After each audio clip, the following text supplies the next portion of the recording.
Kasus penculikan terhadap anak di beberapa lokasi, misal di Cilegon, kemudian Jakarta, belakangan terakhir marak terjadi. Mengapa anak menjadi sasaran korban penculikan? Dan bagaimana tren kasus penculikan anak di Indonesia belakangan terakhir ini?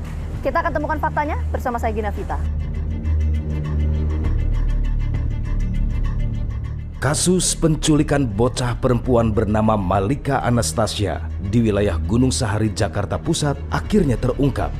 Senin 2 Januari 2023, jajaran Polres Metro Jakarta Pusat berhasil membekuk Iwan Sumarno alias Yudi alias Jeki alias Herman, lelaki berusia 42 tahun yang tengah menarik gerobaknya di kawasan Cipandu, Ciledug, Tangerang, Banten. Polisi awalnya tidak mengetahui bahwa di dalam gerobak yang digunakan Yudi untuk memulung ada korban penculikan. Petugas kemudian menggendong Malika, sementara pelaku dibawa ke tempat aman agar tidak terlalu menarik perhatian publik. Kau nyulik buat apa?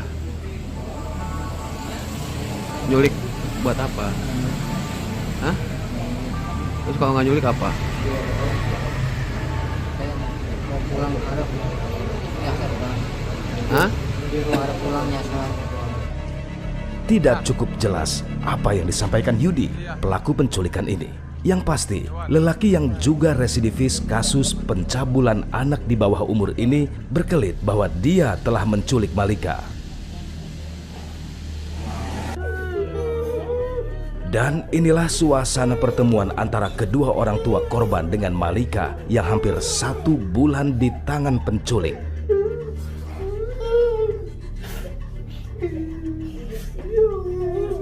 Ya, alhamdulillah semuanya sehat, selamat.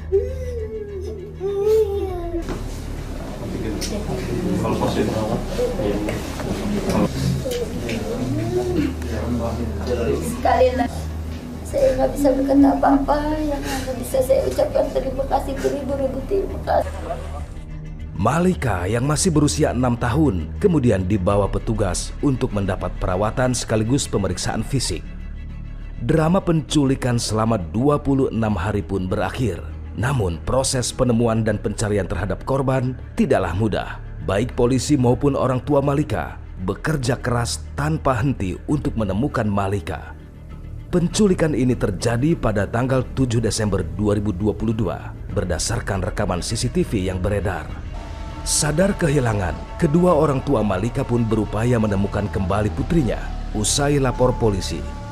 Oni, ibu Malika, berupaya menyebarkan foto putrinya sambil meminta bantuan setiap orang yang ditemuinya. Ada yang menarik dari tangkapan CCTV yang beredar saat penculikan itu terjadi. Terekam Malika Anastasia yang dikenal riang berlari mendahului si pelaku penculikan. Seolah dia tidak menyadari situasi yang bakal menimpanya ke depan dan terkesan mengenal si pelaku. Untuk menggali ulang tentang apa sebenarnya yang terjadi, tim Fakta mendatangi lokasi terjadinya penculikan ini. Tempat saya berdiri saat ini merupakan wilayah atau lokasi di mana bocah berusia 6 tahun tersebut diculik selama hampir 1 bulan. Saya akan coba gambarkan situasi wilayah ini seperti apa. Jadi di sebelah kiri saya sepanjang ini, Anda bisa lihat ya, ini visualnya. Jadi ini adalah tempat penjualan ikan. Menurut informasi yang kami dapatkan dari warga sekitar, tempat ini ramai seperti ini kondisinya sampai malam. Jadi dari pagi sampai malam hari. Bahkan di sebelah kanan ini ada gedung, kemudian ada sejumlah perumahan ya di bagian ujung sana. Jadi kondisinya ini merupakan kondisi yang ramai ya pemirsa ya. Nah, saya akan coba tanyakan, saya akan cari warga sekitar sini untuk mengetahui sebetulnya apakah warga sekitar sini ini mengetahui pelaku atau tidak sih sebetulnya, dan hubungannya itu apa korban dan pelaku. Kita akan coba tanyakan ya.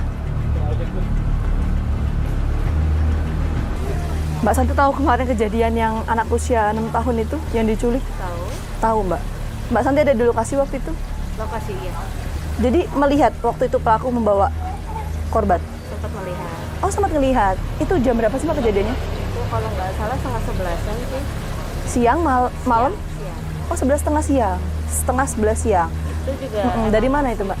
dari arah Kemayoran. Dia nggak pakai gerobak, biasanya kan suka bawa gerobak, tumben pakainya kok rapi gitu.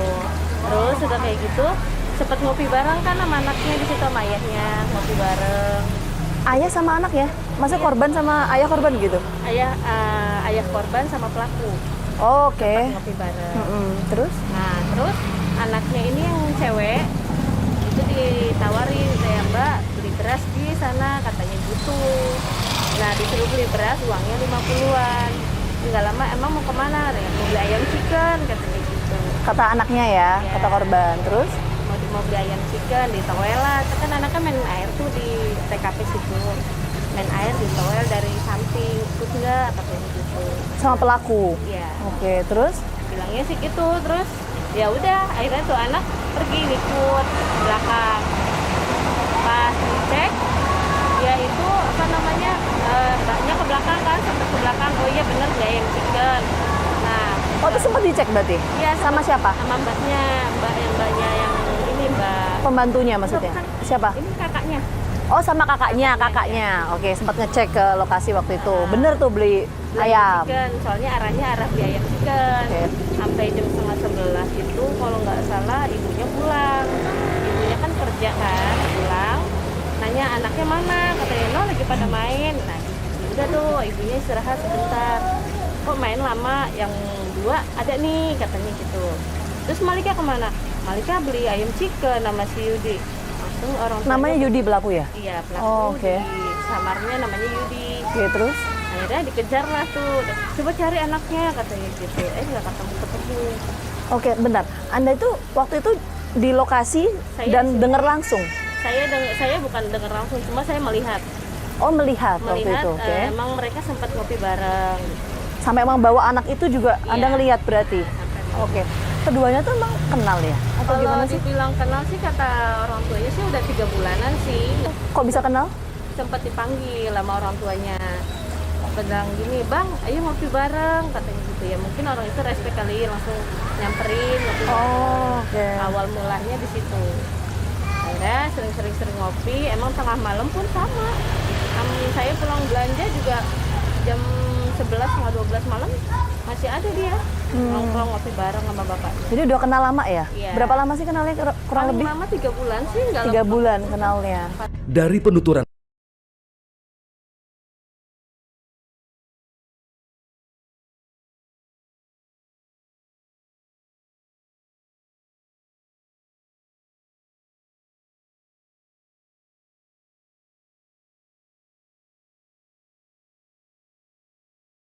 berdasarkan pengalaman empirik menangani dan menerima laporan seputar kasus penculikan, Ketua Umum Komisi Nasional Perlindungan Anak menyebutkan, umumnya dalam kasus penculikan, pelaku biasanya mengenal aktivitas korbannya. Baik itu perkenalan yang membutuhkan waktu agak panjang maupun singkat. Sebab untuk menculik anak, khususnya dalam kasus Malika yang sudah berusia 6 tahun, berpotensi adanya penolakan dari korban. Jadi pengalaman empirik kita, korban-korban ini ya seperti terjadi pada kasus Malika di Gunung Sahari, itu dia memahami dan mengerti dan mengenal korban dan orang tua korban. Jadi penculikan itu awalnya tidak hanya sekedar menangkap anak di tengah jalan dan sebagainya, dia mengenal dulu, mengenal karakter, baik itu orang tuanya kalau tinggal pada orang tuanya, mengenal anak itu kebiasaannya apa, sampai pada makan dan itu. Jadi pelaku-pelaku penculikan itu dipastikan dia memahami betul situasi yang akan dia sasar menjadi korban. Saling kenal antara pelaku dengan keluarga korban dalam kasus penculikan biasanya bukanlah kebetulan, tetapi sudah merupakan bagian dari rencana pelaku untuk mencitrakan diri sebagai sosok yang dikenal keluarga calon korbannya. Tujuannya agar dapat memuluskan semua aksinya. Mungkin saja berarti pada kurun waktu selama ini gitu ya, mungkin pelaku hanya memberikan perhatian yang istilahnya gitu ya sebagai citra aja gitu ya, ngebaik-baikin dulu nih si Malikanya gini, karena mungkin masih dalam jangka waktu 3 mingguan gitu atau hampir 1 bulan itu, bahwa nanti setelah itu dia akan melakukan aksi tindakan kejahatan yang lainnya gitu, agar dipersiapkan nih calon korban agar tidak melakukan perlawanan gitu gitu ya, agar korban tidak lepas dari dirinya. Sudah dikondisikan seperti itu ya? Dikondisikan seperti itu. Nah, Tidak mudah bagi jajaran kepolisian Polres Metro Jakarta Pusat mengungkap dan menangkap pelaku penculikan Malika Anastasia ini. Polisi mengaku sempat mengalami kesulitan karena wajah pelaku tidak tergambar jelas dalam rekaman CCTV. Kesulitan terbesar itu adalah mengidentifikasi. Potongan rekaman CCTV-nya juga jauh. Kita sudah coba zoom, kita coba pakai teknologi canggih pun pecah, nggak dapat sama sekali. Kita cuma bisa melihat dari jarak terdekatnya itu cuma bisa terlihat laki-laki, tingginya sekitar setinggi bajai, kemudian pakai topi, ciri-ciri baju badan agak kurus, nah seperti itu. Titik terangnya itu setelah kita bisa mencocokkan pada saat posisi pelaku tidur yang kebetulan tertangkap kamera ke CCTV dengan informasi yang kami dapat di Pademangan, kita cocokkan. Nah ini identik, karena identifikasi dalam pengungkapan kasus, identifikasi korban, identifikasi pelaku ini sangat penting. Lalu, siapakah sesungguhnya pelaku ini? Apa motif yang mendasari penculikan ini?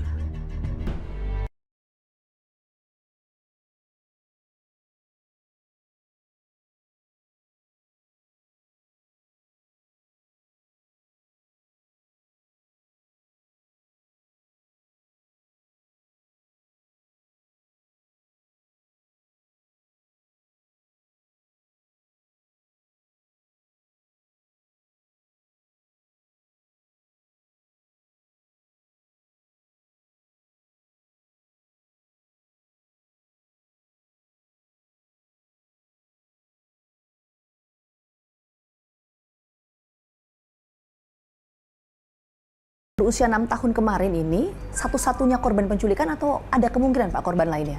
Dari pelaku? Iya. Sejauh belum. ini?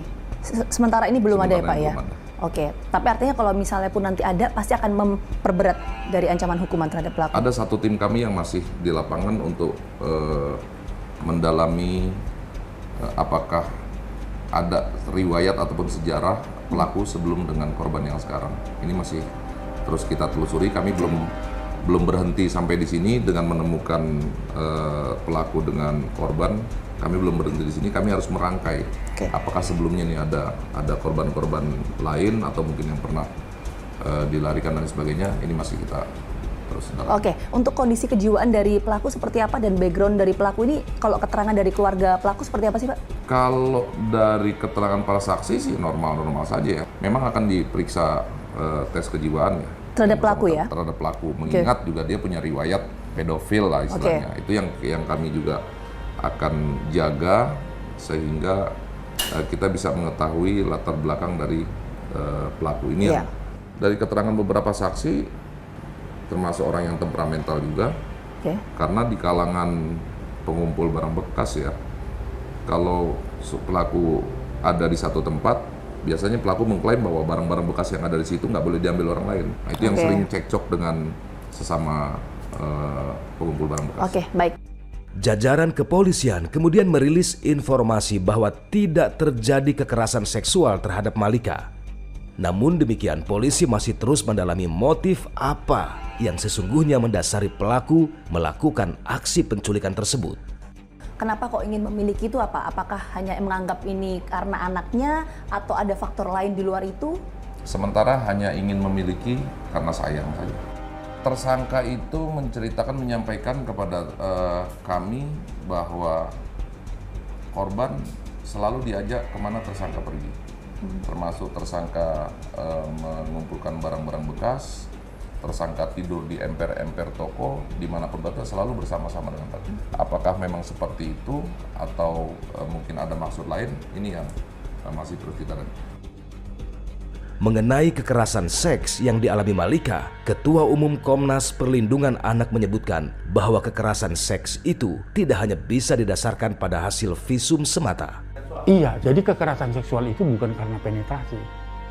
Bisa pegang-pegang untuk pemuas misalnya. Itu kekerasan seksual, bisa terjadi hal seperti itu. Sampai di situ ya, kejadiannya, maka dia akan berulang bisa penetrasi.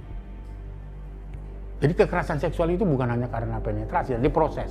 Ada pegang-pegang, apa-apa, pemuas, disuruh pegang alat kelamin dari si pelaku, lalu dia melakukan dan sebagainya. Nah, ketika terjadi puncak-puncak emosi seksualnya, maka bisa jadi penetrasi.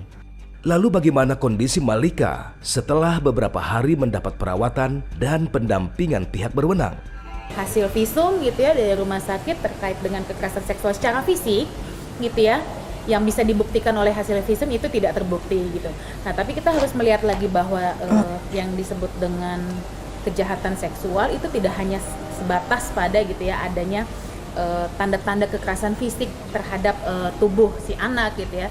Dan inilah penuturan Oni, ibunda Malika Anastasia. Saya selaku ibu kandung Malika mendengarnya memang senang anak saya bisa pulang dengan selamat dan tersangka sudah mendapatkan hukumannya, ya, itu lebih baik. Sempat saya nanya dari semalam kan dia nggak tidur tuh pas dari penemuan sampai diperiksa oleh tim dokter dari rumah sakit Kapolri. Saya nanya, Neng ngapain aja kalau tiap hari muter Bu, nyari-nyari rongsok Bu, sampai kaki aku pegel Bu, pijitin dong Bu. Terus Neng suka nangis nggak? Iya Bu, kalau saya nangis nih Bu, kalau aku nangis Bu, dia marah-marah Bu, mau bentak. Bilangnya gini Bu, nangis mulu lu, gitu. Ntar gue nggak kasih makan lu, gitu. Dia bilang, oh gitu. Terus Neng nggak nangis lagi? Enggak, aku tidur aja. Karena dari tim dokter juga udah diperiksa, udah di ronsen dan udah semuanya udah dicek sama kedokteran di Kapolri sini. Ternyata emang baik-baik saja dan juga lukanya itu nggak membahayakan. Ketemu 3 hari dia muter-muter jalan-jalan, terus setelah 4 hari dia bersama si pelaku, ke-5 harinya dia minta pulang, nangis, minta pulang, nangis. Nah, si pelaku itu keregetan, sampai dia sempat mukul pahanya Malika, sampai dia sempat nabok mulutnya Malika, sampai sempat dia bentak-bentak Malika dan marah-marahin Malika. Dia tidur di dekat gubuk, kata Malika itu ada rumah tapi kecil. Nah, dia tidurnya sendiri, cuman ada guling sama bantal. Nah, saya nanya, emang kalau Om Yudi tidurnya di mana? Dia nyari, kadang saya ikut, kadang saya tidur di rumah. Emang rumah siapa? Ya rumah rame-rame, tapi kamarnya kecil.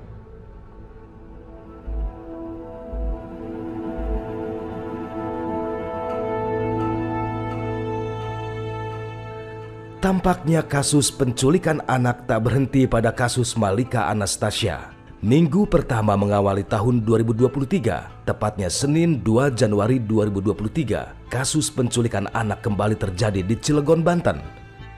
Kini korbannya adalah bocah berusia 3 tahun dengan inisial AS. Kedua orang tua AS mengetahui anaknya diduga tengah menjadi korban penculikan setelah pada Senin sore AS tak kunjung kembali ke rumahnya. Diketahui sebelumnya, AS bersama dengan kakaknya diajak oleh seorang pria berinisial HH yang diketahui belakangan masih mempunyai hubungan keluarga dengan salah satu orang tua AS. Informasi yang kami dapatkan, jika kedua anak dari pasangan Aryansyah dan Nirayana ini diajak oleh HH untuk berbelanja di warung yang tak jauh dari rumahnya. Namun dari hasil rekaman CCTV, diketahui pergerakan jejak HH bersama dengan kedua bocah tersebut masuk ke dalam salah satu pusat perbelanjaan di daerah Cilegon. Namun naas, kala itu hanya sang kakak yang berhasil kembali ke rumah, sementara sang adik hingga saat ini belum kembali. Siapakah sebenarnya pria dengan inisial HH ini? Benarkah HH masih mempunyai hubungan keluarga dengan salah satu orang tua bocah tersebut? Langkah kami langsung menuju ke kediaman orang tua AS yang berada di daerah Jombang Cemara, Cilegon, Banten. Kita akan menuju ke rumah orang tua korban penculikan bocah berusia 4 tahun di wilayah Cilegon, Banten yang menurut informasi sempat diculik beberapa waktu yang lalu. Kita akan lihat apakah ada perkembangan terbaru. Kita harapkannya sih ada titik terang ya keberadaan dari bocah berusia 4 tahun tersebut. Kita akan temukan faktanya.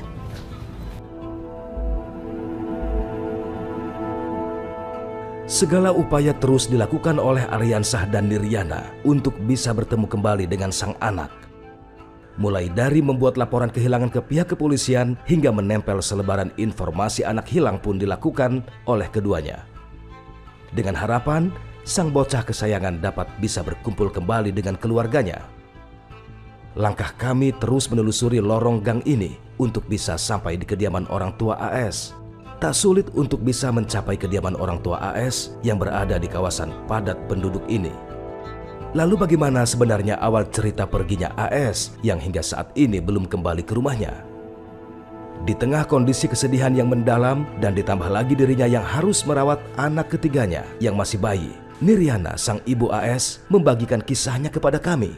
Oh, jadi awalnya itu kontaknya sama ibu langsung atau bapak? Sama ibu. Oh, sama ibu waktu itu. Terus gimana tuh Bu waktu itu ceritanya?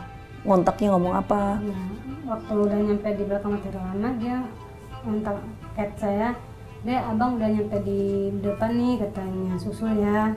Ya udah, nanti aku nganterin Bian dulu ya sekolah, yang tua sekolah tuh. Terus nganterin sekolah, langsung menuju ke ini, nggak pulang dulu, langsung ke depan. Nyusul jemput dia.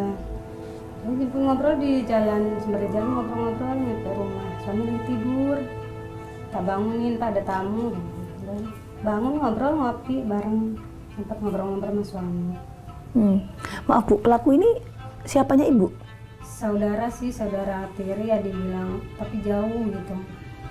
Tapi karena dia saudara kandung sama abang tiri saya, jadi tak anggap saudara lah gitu. Tapi jauh ya Bu ya? Jauh. Tak mengetahui anggota keluarganya sedang dalam ancaman, Niriana pun tak curiga dengan kelakuan Haha yang saat itu sudah berada di dalam rumahnya. Aryansah pun tak menampik jika Haha adalah orang yang saat ini masuk dalam buruan kepolisian daerah Lampung. Karena menurut informasi yang didapatkan Aryansah, Haha sering melakukan tindakan kriminal. Nah, iya.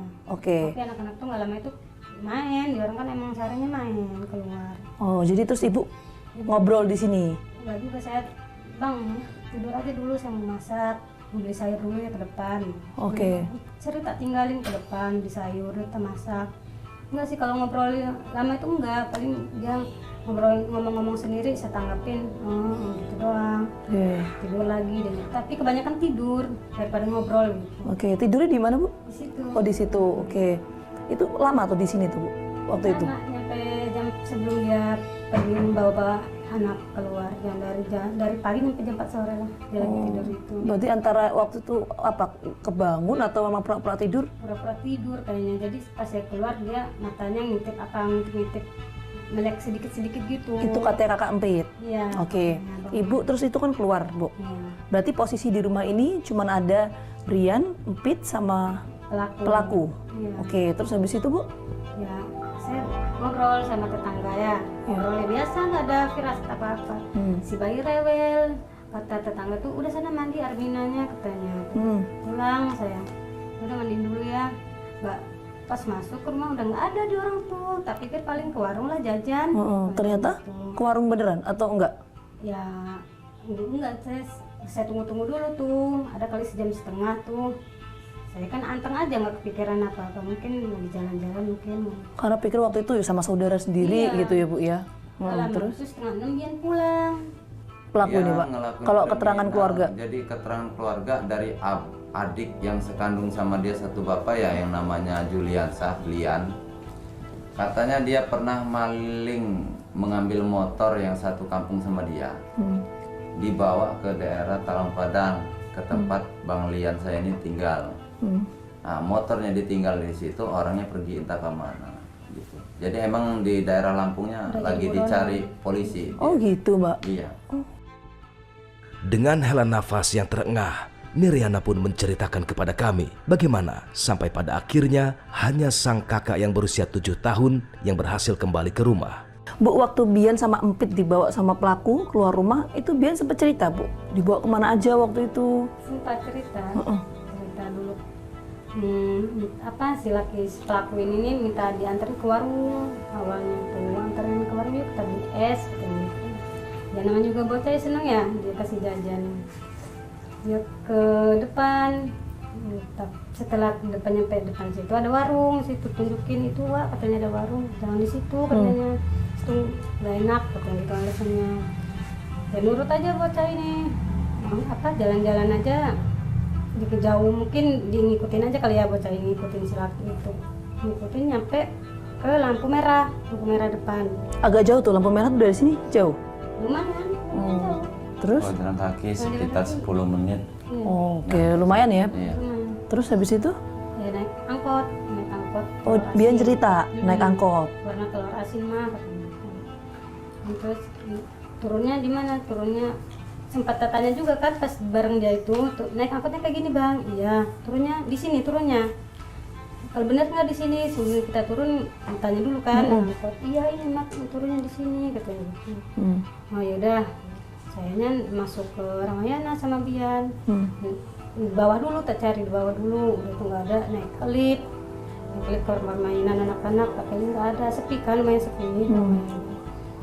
Oh, di atas kan nggak terlalu banyak dagangan ya. Ke bawah lagi saya, kalau tempat baju-baju anak-anak, takut beliin baju apa ya, nggak ada, posisinya sepi sih Ramayananya, jadi enak nyarinya gitu. Nggak ada, sampai pegel ya, naik lagi ke lift. Udah hampir 2 jam gitu, pegel saya gendong bayi kan, bayi gemuk, pegel. Udah lah ibu, bang pulang bang, gitu. Namanya capek, mungkin adanya udah pulang, tapi kayak gitu kan. Nyampe rumah, nggak ada siapa-siapa, bapaknya belum pulang. Semenjak AS tak kembali, kondisi Niriana terus diliputi kesedihan yang mendalam.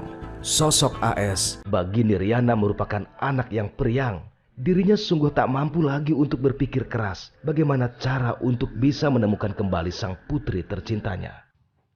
Mungkin gak kangen sama mama. Empit nggak kangen tas sama bapak, tidur bareng sama bapak terus nak.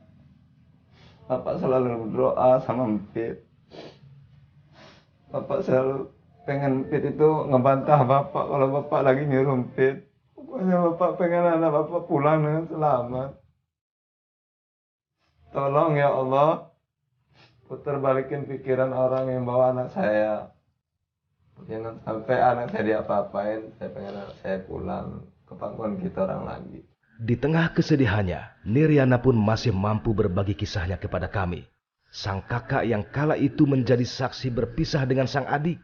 Namun hingga kini, Abe masih saja terus menanyakan kepada sang ibu, mengapa sang adik kesayangannya masih juga belum kembali. Dan kini, hanya air mata dan doa yang terus keluar dari suara lirih Niriana dan Aryansyah ketika melihat foto sang putri mungilnya, yang diduga kini masih dalam genggaman sang penculik. Terakhir pas saya suruh pulang itu, terakhir itu saya gandeng tangannya. Kemana-mana tuh selalu gandengan tangan sama saya, bahkan tidur aja saya pegang tangan dia.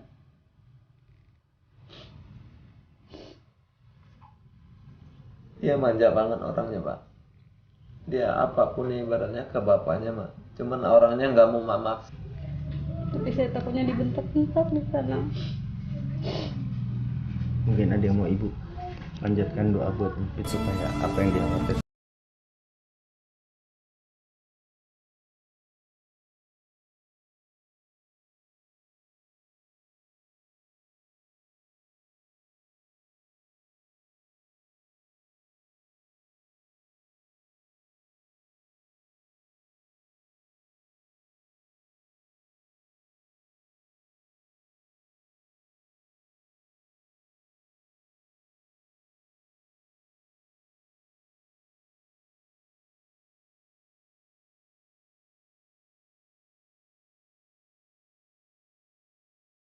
Keberadaan HH, polisi pun mengklaim jika identitas pelaku penculik anak ini sudah dalam genggamannya.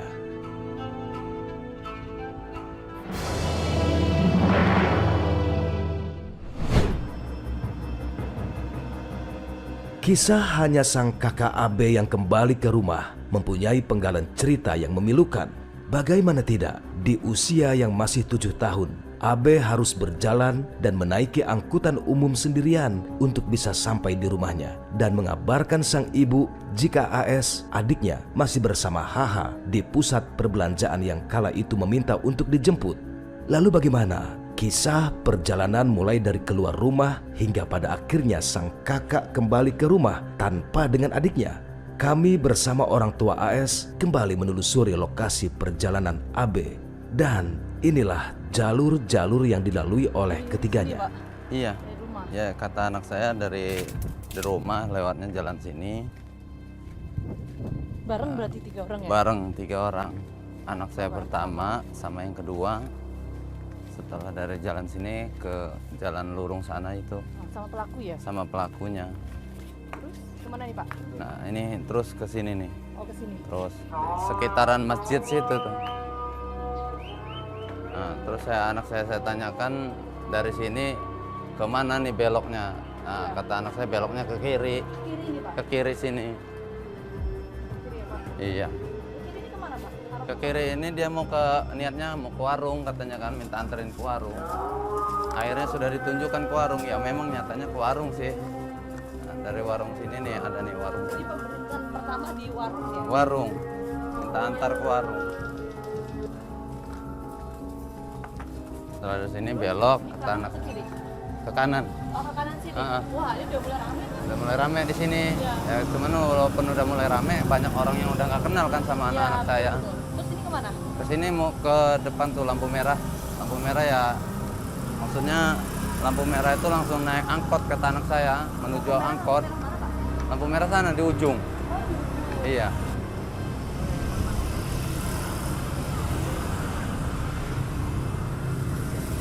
Nah, dari sini naik angkot dia. Nah itu sempat masuk. Nah kalau dia ke wartegnya iya. Kalau ke wartegnya iya dia ngelewatin tangga penyeberangan itu.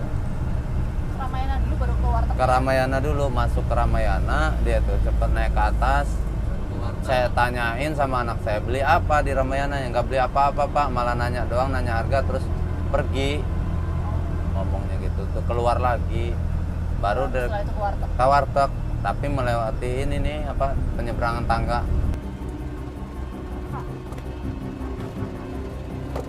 Anak Bapak cerita nggak jalannya tuh? Saya bilang, Bang, berhentiin di angkotnya itu di mana? Berhentinya di sini Pak, di Ramayana ini. Jadi angkotnya berhenti di sini? Berhentinya pas di sini. Terus masuk lewat sini? Setelah sini masuk ke Ramayana. Lama di Ramayana Pak? Di Ramayana nggak lama, cuman dia tuh hanya masuk doang. Pengakuan anak sayanya ya. Saya tanya sama anak saya.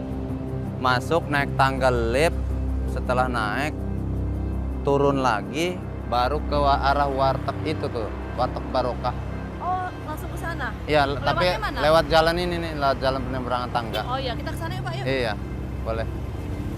Kami pun terus menelusuri jalur yang dilalui oleh HH yang ketika itu membawa AS dan AB.